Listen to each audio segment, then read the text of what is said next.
नमस्कार, आपका स्वागत है दोस्तों। 2023 में इस साल मां दुर्गा हाथी पर सवार होकर पृथ्वी लोक में पधारेंगी। शास्त्रों में वर्णित है कि तथा मान्यताओं के अनुसार अगर शारदीय नवरात्रि पर यदि माता दुर्गा का आगमन उनके बहन सिंह पर नहीं बल्कि हाथी पर होगा तो मान्यता है कि माता दुर्गा का हाथी पर सवार होकर आना बहुत ही शुभ और कल्याणकारी माना जाता है। जीवन सुखमय हो जाता है, भक्ति का भरपूर लाभ भक्तजनों को मिलता है। कुछ तो इस बार नवरात्रि पूरे 9 दिनों तक मनाई जाएगी, ना एक भी दिन कम ना ज्यादा, पूरे 9 दिनों तक मनाई जाएगी। मां शेरों बाली की विशेष रूप से पूजा आराधना की जाएगी। शारदीय नवरात्र का महापर्व इस बार 2023 में 15 अक्टूबर दिन रविवार से शुरू होकर 23 अक्टूबर सोमवार के दिन समाप्त होंगे। ऐसे में शारदीय नवरात्रि पर माता दुर्गा की कृपा पाने के लिए कलश स्थापना का शुभ मुहूर्त है। 15 अक्टूबर को दिन में 1144 से दोपहर 1230 तक कलश स्थापना का शुभ मुहूर्त रहेगा। तो दोस्तों, गुरुजी से सुनते हैं कि वो क्या कहते हैं इसके बारे में।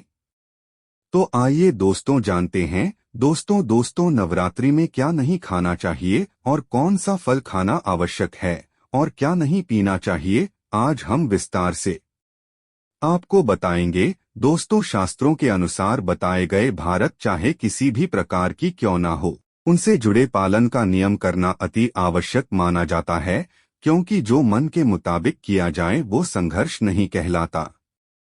कहा जाता है कि मनोकामना को पूर्ण करने के लिए थोड़ा सा संघर्ष यानी कि तपस्या तो करनी ही पड़ती है। इसीलिए ऐसी मान्यता है कि भारत को पूर्ण विधि विधान से किया जाना चाहिए, तब आपको व्रत का पूर्ण लाभ फल मिलता है, आपकी सभी मनोकामना पूर्ण हो जाती है। इसीलिए हर शास्त्र यही कहता है कि सच्चे दिल से अगर आपके मन में ईश्वर के प्रति श्रद्धा हो तो बिन पूजा पाठ के ही सारा फल मिल जाता है, और अगर मन में इस भर के प्रति शंका हो तो उस मनुष्य को कई जन्मों तक सुख नहीं मिलता। भागवत गीता में भगवान श्री कृष्ण ने स्वयं कहा था, जो मनुष्य सच्चे हृदय से ईश्वर को पुकारता है तो उसका नाता उस शक्ति से जुड़ जाता है जिसे आपने सच्चे हृदय से पुकारा था। इसीलिए भगवान भी कहते हैं कि सच्चे हृदय से ही ईश्वर को पुकारें तो वो आपकी हर मनोकामना पूर्ण करते हैं। कई लोग ऐसे हैं जो भगवान के सामने घंटों पूजा पाठ करते हैं तथा रोते हैं, फिर भी भगवान उनकी कमी नहीं सुनता। दरअसल जब आप सच्चे मन से ईश्वर को पुकारते ही नहीं हैं तो भला वो आपकी पुकार कैसे सुनेंगे। दोस्तों, ये तो थी वो बातें जो भक्त और भगवान के बीच की है। अब हम जानते हैं नवरात्रों के दौरान क्या नहीं खाना चाहिए और क्या नहीं पीना चाहिए और कौन सा फल खाने से व्रत संपूर्ण और सफल हो जाता है। दोस्तों, हमारे चैनल को सब्सक्राइब जरूर करें और इस बेल आइकन को दबाना ना भूलें। तो आइए शुरू करते हैं। दोस्तों, नवरात्रि के दिन से जरूर खाना चाहिए। शास्त्रों में बताया जाता है कि भगवान के भोग में सिर्फ आदि जरूर अर्पित किया जाता है। अगर आपका व्रत है तो आपको सिर्फ जरूर खाना चाहिए केला, पपीता, तरबूज और मीठे अंगूर जरूर खाना चाहिए। इन फलों से व्रतधारी को शक्ति मिलती है और भारत संपूर्ण हो जाता है। शास्त्रों में बताया जाता है कि नवरात्रों के दिनों में सीताफल जरूर खाना चाहिए। सीताफल खाने से 10 ऐसी बीमारियां हैं जो खत्म हो जाती है। माना जाता है कि नवरात्रों के दिनों में सीताफल का घर में प्रवेश होना बड़ा ही शुभ माना गया है। सीताफल खाने से नवरात्रि का व्रत सफल हो जाता है, क्योंकि इसमें माता सीता का आशीर्वाद मिला हुआ होता है। नवरात्रि के दौरान इसे जो भी खाता है उसे दुखों का सामना नहीं करना पड़ता। सीताफल आपको जरूर खाना चाहिए। दोस्त, और नवरात्रों में व्रतधारी को डब्बाबंद लस्सी, डिब्बाबंद जूस नहीं पीना चाहिए। उसमें कई केमिकल मिले होते हैं जिसके कारण आपका व्रत टूट सकता है। जब भी आप फलों का जूस पिएं तो याद रखें उसमें नमक न डालें, नहीं तो ब्लड टूट जाएगा। साथ ही साथ जूस में बर्फ भी नहीं डालना चाहिए। फलों का सादा जूस पीने से व्रत सफल होता है। दोस्तों, नवरात्रि के दौरान सिंघाड़े का आटा या कुट्टू का आटा खाने से पहले ये देख ले कि आटा पुराना नहीं होना चाहिए, क्योंकि पुराने आटे में कीड़े वगैरह पड़ जाती है जिसके कारण आपका व्रत टूट सकता है, क्योंकि ये छोटे छोटे कीड़े हमें दिखाई नहीं देते और आपके मुंह तक पहुंच जाते हैं। ऐसा आटा खाना मतलब कीड़े मकोड़ों का मांस खाने के बराबर माना गया है। दोस्तों, नवरात्रि के दौरान आप शाम के समय खाने में दही ले सकते हैं, आलू वगैरह खा सकते हैं, साबूदाने की टिकिया बनाकर खा सकती हैं, साबूदाने के और आलू के पापड़ भी खा सकते हैं। कई सब्जियां तो ऐसी हैं जो नवरात्रि के दौरान भोजन में शामिल कर सकते हैं। इससे आपको एनर्जी मिलेगी और भारत सफल हो जाएगा। नवरात्रि के दौरान आप दूध पी सकते हैं जो आपको ताकत देगा। चाय वगैरह भी पी सकते हैं, लेकिन याद रहे उसमें नमक न डालें। एक बात का ध्यान रहे, व्रतधारी को पेट भर खाना यानी गले तक भोजन नहीं करना चाहिए, नहीं तो व्रत रखने का कोई भी फायदा नहीं होगा।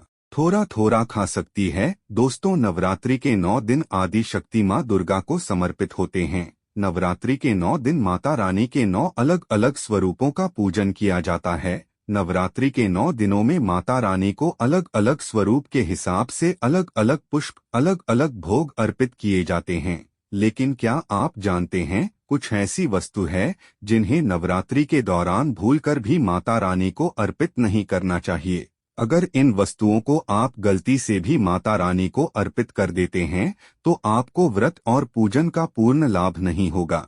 इसीलिए माता रानी की कृपा प्राप्त करने के लिए आपको यह जानना अति आवश्यक है कि वो कौन सी ऐसी वस्तु है जो माता रानी के पूजन में भूलकर भी इस्तेमाल नहीं करना चाहिए। तो आइए माँ का जयकारा लगाते हुए वीडियो को शुरू करते हैं। दोस्तों, नंबर 1, नवरात्रि के दौरान शादीशुदा महिलाओं को सफेद कपड़े पहनकर पूजा पाठ नहीं करना चाहिए। साथ ही साथ काले कपड़े भी नहीं पहनना चाहिए। इससे पूजा, व्रत आदि खंडित हो जाती है। माता की चौकी जब आप लगाएं तो उसके नीचे कागज नहीं लगाना चाहिए। माता की चौकी हमेशा लाल कपड़ा बिछाकर ही बनाना चाहिए। हमेशा याद रहे, नवरात्रों के इन 9 दिनों तक व्रतधारी को अपना आसन माँ की चौकी के आगे ही लगाना चाहिए और वहीं माता की चौकी हमेशा लाल कपड़ा बिछाकर ही बनाना चाहिए। हमेशा याद रहे, नवरात्रों के इन 9 दिनों तक व्रतधारी को अपना आसन माँ की चौकी के आगे ही लगाना चाहिए और वहीं पर आपको सोना चाहिए। मंदिर को नवरात्रों के दौरान अकेला नहीं छोड़ा जाता, बहुत ही अशुभ माना जाता है। इससे दुर्गा माता नाराज हो जाती है और हमेशा के लिए चली जाती है। दोस्तों, नंबर 2, नारियल। हिंदू धर्म में नारियल को समर्थित धन, श्रद्धा और सम्मान का सूचक माना जाता है। नारियल को श्रीफल भी कहा जाता है। नारियल को सुख समृद्धि में वृद्धि करने वाला माना जाता है। नारियल का हर मांगलिक कार्य में विशेष महत्व होता है। जैसे कि आप सभी जानते हैं कि माता रानी के कई मंदिरों में नारियल से बलि भी दी जाती है और माता रानी के पूजन में नारियल का इस्तेमाल हम सभी करते हैं। खासकर कलश की स्थापना नारियल रखकर ही की जाती है। माता रानी के पूजन में हम नारियल इस्तेमाल करते समय कुछ गलतियां कर बैठती है। दोस्तों, नारियल कई प्रकार के होते हैं। एक हरा, दूसरा सूखा जिसके अंदर पानी होता है। जिन्स नारियल के अंदर पानी होता है। माता रानी के पूजन में सदैव पानी वाला और जटा वाला नारियल ही इस्तेमाल करें। नारियल का पूर्ण होना चाहिए। नारियल चटका हुआ या टूटा हुआ नहीं होना चाहिए, क्योंकि साबुत नारियल ही पूर्ण और पवित्रता का प्रतीक होता है। साबुत नारियल ही सुख समृद्धि का प्रतीक होता है। साबुत नारियल को ही श्रीफल यानी कि माँ लक्ष्मी का फल कहा जाता है। नवरात्रि में माता रानी के कलश की स्थापना करते समय जटा बाला यानी पानी बाला नारियल ही कलश पर स्थापित करना चाहिए। साथ ही ये ध्यान रखना चाहिए कि नारियल को सदैव कलश के ऊपर लिटाकर रखना चाहिए। घट स्थापना करते समय कभी भी नारियल को खड़ा करके नहीं रखा जाता। नारियल को सदैव लेटाकर कलश के ऊपर रखा जाता है। साथ ही नारियल को स्थापित करने से पहले आप नारियल को लाल कपड़े में लपेटकर उस पर और फिर लाल चुनरी उड़ाकर आप नारियल को कलश के ऊपर स्थापित करें। शास्त्रों के अनुसार कलश के ऊपर जब सही तरीके से नारियल रखा जाता है और सही प्रकार का नारियल रखा जाता है तभी ही और पूजन का पूर्ण फल प्राप्त होता है। ये भी ध्यान रहे कि महिलाएं माता रानी को नारियल अर्पित तो कर सकती है, लेकिन कभी भी माता रानी के सामने नारियल को भूलकर भी ना तोड़ें, क्योंकि नारियल 20 रूप होता है और स्त्रियां 20 रूप से ही शिशु को जन्म देती है। इसीलिए कभी भी महिलाओं को नारियल नहीं तोड़ना चाहिए। दोस्तों नंबर 3 लौंग। लौंग हम सभी माता रानी के पूजन में इस्तेमाल करते हैं, लेकिन लौंग का इस्तेमाल करते समय एक बहुत बड़ी गलती कर बैठते हैं। हमेशा ध्यान रखना चाहिए कि माता रानी को सदैव फूल वाली लौंग ही अर्पित करना चाहिए। जिन सलोन के ऊपर फूल नहीं होता या फिर जिस लौन के पीछे लकड़ी की डंडी नहीं होती, उसको आप माता रानी के पूजन में भूल कर भी इस्तेमाल ना करें। फूल वाले लोगों को ही पूर्ण माना जाता है और माता रानी के पूजन में कोई भी अपूर्ण वस्तु, कोई भी खराब वस्तु या टूटे हुए अक्षत इस्तेमाल नहीं करना चाहिए। इसीलिए सदैव माता रानी के पूजन में फूल वाली लौंग का ही इस्तेमाल करें।